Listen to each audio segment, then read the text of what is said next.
नमस्कार, अस्सलाम वालेकुम, सत श्री अकाल, जय झूलेलाल। मैं हूं जी प्रेम मटलानी और आप देख रहे हैं हालात हाजरा का प्रोग्राम।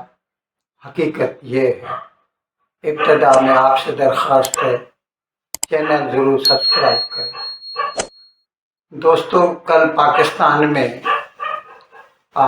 ओवरसीज़ पाकिस्तानीज, जैसे हम लोग NRI कहते हैं, नॉन रेजिडेंट इंडियन, वो लोग पाकिस्तान के बंदे जो बाहर रहते हैं दुनिया में, उनको ओवरसीज पाकिस्तानीज कहते हैं। उनकी एक कॉन्फ्रेंस मुनक्किद की गई, सब लोग थे, वजीर आजम था। उस वक़्त पाकिस्तान का जो आर्मी चीफ, हकीकत में तो पावर उसी के पास होता है, लेकिन ये अलग बात है कि वो सामने नहीं आता। कल तो खैर वो सामने भी आ गया। उसने तकरीर की, ओवरसीज पाकिस्तानीज को मुखातिब किया उस फंक्शन में। और ऐसे तो उसने कई बातें कही, बहुत लंबी तकरीर थी उसकी, और क्योंकि वो हाफिज कुरान है तो थोड़ी थोड़ी बात पे कुरान शरीफ की आयत का हवाला देता रहता। लेकिन मैं उसकी सिर्फ दो बातों पे जो है अपने आज का जो बिलाग है मरकूज करूँगा। एक तो उसने कहा कि हम मुसलमान हैं, हम हिंदू नहीं हैं। और उसने फिर दो कौमी नज़रिए की, टू नेशन थ्योरी की बात की। ये टू नेशन थ्योरी पाकिस्तान बनने से पहले जिन्ना ने बनाई थी। अब वो कहते हैं, कुछ लोग तो कहते हैं अंग्रेज़ों ने बनाई थी, उसको दे दी कि तुम इसका प्रोपेगेंडा करो।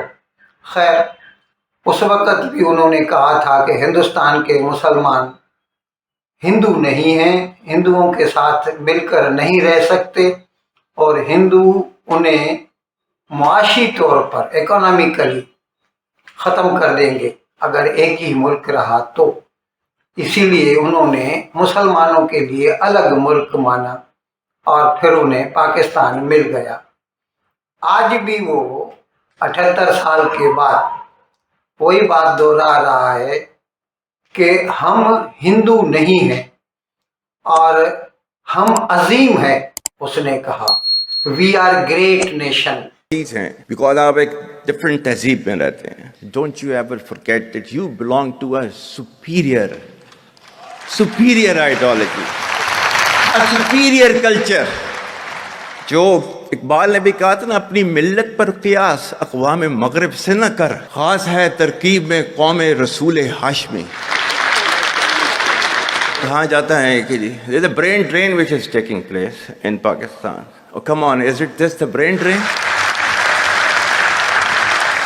Is it not the brain gain which has taken place? That we have sent such fantastic ambassadors abroad that you are representing our country in every nook and corner of the world. Is this the brain drain? अब यहाँ पर मैं उसकी एक दो बातों की उसका खुलासा करना चाहूँगा। एक तो उसने जैसे कहा कि हम ग्रेट हैं, हम अजीम हैं, हम मुसलमान हैं, तो मेरे भाई, किसी भी नेशन का जो ग्रेटनेस है वो उसके मजहब से नहीं होता, वो उसके DNA से होता है। और तुम्हारा DNA भी इंडियन ही है। एक बात, क्योंकि ये जो इलाका है पेशावर से लेके यूं कह लीजिए कि मणिपुर तक, मिजोरम तक, ये सभी हिंदुस्तान था और सबका DNA एक है। इसीलिए आपका ये कहना कि मैं अजीम हूँ, भले आपने मजहब बदली कर दिया, आपके दो चार नस्लें पहले हो गया होगा किसी ने, लेकिन उससे उसका DNA तो नहीं बदलता ना, वो तो वही रहता है। एक बात। दूसरी बात, अगर तुम्हारा सचमुच DNA, जो कि खुदा न करे कि तुम्हारा DNA अरब हो, क्योंकि मुसलमान, इस्लाम तो अरब से निकला, तो कह सकते हैं कि अरब जो DNA वो इस्लाम का है, मुसलमानों का है। जबकि ऐसा भी नहीं है, क्योंकि अरब यहूदी भी हैं, अरब इसराइली ईसाई भी हैं, और अरब अलग अलग मज़हबों से ताल्लुक़ रखते हैं, लेकिन चलिए हम मान लेते हैं कि मुसलमान का जो है वो और सब अरब ही हैं। तो वो अरब तो अभी 100 साल पहले उनको कोई पहचानने लगा है, नहीं तो इससे पहले तो अरब बदू हुआ करते थे, डाका डाल के अपना पेट पालते थे। कोई भी काफिला कहीं से गुजरता उसको डाका डालते, लूट लेते, और इस तरह उनका गुजारा होता था। या फिर वो हिजाज का इलाका है, मक्का मदीना है, जहाँ पर हर साल हज होता है, तो उनको वो जो रिलीजियस टूरिज्म होता था उससे गुजारा हो जाता था। नहीं तो अरबों के पास जब तक तेल नहीं आया था तो क्या था उनके पास, वो तो सिर्फ डाकू थे। क्या तहजीब थी उनकी जिसकी आप बात कर रहे हैं, जबकि उसके बदले में हिंदुस्तान की जो तहजीब है, हिंदुस्तान निकला है सिंधु से, सिंधु से हिंदू, हिंदू से हिंदुस्तान, ये दुनिया की अजीम तरीन तहजीब है। आज से 7000 साल पहले जो कुछ मोहनजोदड़ो में था, उस वक़्त न तो सुमेर अक्कद मेसोपोटामिया में था, न मिस्र में था, न चीन में था। याद करें, आपको मालूम होना चाहिए कि हम हिंदुस्तानी ज़्यादा अजीम हैं। अगर तुम अपने आप को मुसलमान कहकर हमसे अलग समझते हो तो ये तुम्हारी भूल है, और अगर ये भूल को तुम अपनाना चाहते हो तो भले अपनाओ, फिर भी अरब हमसे कभी आगे नहीं हो सकते, ये समझ लो तुम। अच्छा, अभी दूसरी बात, सारे मुसलमान भाई हैं। अरे भाई, अगर ऐसा है तो 1971 में ईस्ट पाकिस्तान अलग क्यों हो गया? जवाब दीजिए, बांग्लादेश क्यों बन गया? क्यों आपने उनके ऊपर मजालिम ढाए? क्यों आपने उनके 30 लाख आदमियों को कत्ल किया, उनकी लड़कियों की इस्मत दरी की, 30-40 हजार लड़कियों की इस्मत दरी की? क्योंकि अगर सब मुसलमान भाई हैं तो तुम्हारे वो फौजी जो थे उनकी वो बहनें थी जिनकी इस्मत दरी की थी, बलात्कार किया था। उस वक़्त वो मुसलमान भाई नहीं थे तुम्हारे। और अगर सचमुच ऐसा है तो आज वो क्यों नहीं फिर आपसे वापस मिल जाते? अच्छा चलिए, सब मुसलमान भाई हैं, मान लेते हैं, तो फिर तुम अपने पास से अफगानियों को बाहर क्यों निकाल रहे हो? सबको बोला है निकल जाओ अफगानिस्तान, वापस चले जाओ। भाई, मुल्क ही पाकिस्तान इस्लाम के लिए बना है, मुसलमानों के लिए बना है, तो सारे मुसलमानों का हक बनता है वहां पर रहने का। हकीकत में तो तुमको हिंदुस्तान के जो 22 करोड़ मुसलमान हैं वो भी लेने चाहिए। आपको मुल्क मिला 47 में हिंदुस्तान के सारे मुसलमानों के लिए, सारे तुम ले लो, और दूसरों को भी तुम कैसे ना कर सकते हो? तुम तो कभी नहीं कर सकते, क्योंकि ये मुल्क ही मुसलमानों के लिए बना है। लेकिन नहीं, उस वक़्त तुम भूल जाते हो। अच्छा, दूसरी बात, 47 में आपने मुसलमानों के लिए अलग मुल्क लिया। आज आपका लेखा चोखा अगर देखा जाए, बैलेंस शीट देखी जाए, तो आप कहाँ खड़े हैं? दुनिया की बदतरीन कौम बन गए हैं आप। $1 बिलियन के लिए IMF के आगे नाक रगड़ते हैं। पाकिस्तान में हर चीज महंगी है, लोगों को पेट भर के आटा भी नहीं मिलता। दूसरी बातें तो छोड़िए, तालीम, सेहत, उसकी बात तो बहुत दूर की है, लेकिन कम से कम रोटी तो मिलनी चाहिए, वो भी पूरी तरह नहीं मिलती। ये साहब कहते हैं कश्मीर हमारी जगुलर बीन है, शहरग है, तो वो पाकिस्तान ऑक्यूपाइड कश्मीर वाले खुद बोलते हैं हम हिंदुस्तान के साथ मिलना चाहते हैं। जवाब दो, आज पाकिस्तानी कश्मीर और हिंदुस्तानी कश्मीर का मुआवजा करके देख लीजिए, आपको पता चल जाएगा कहाँ पर लोग ज्यादा खुश हैं।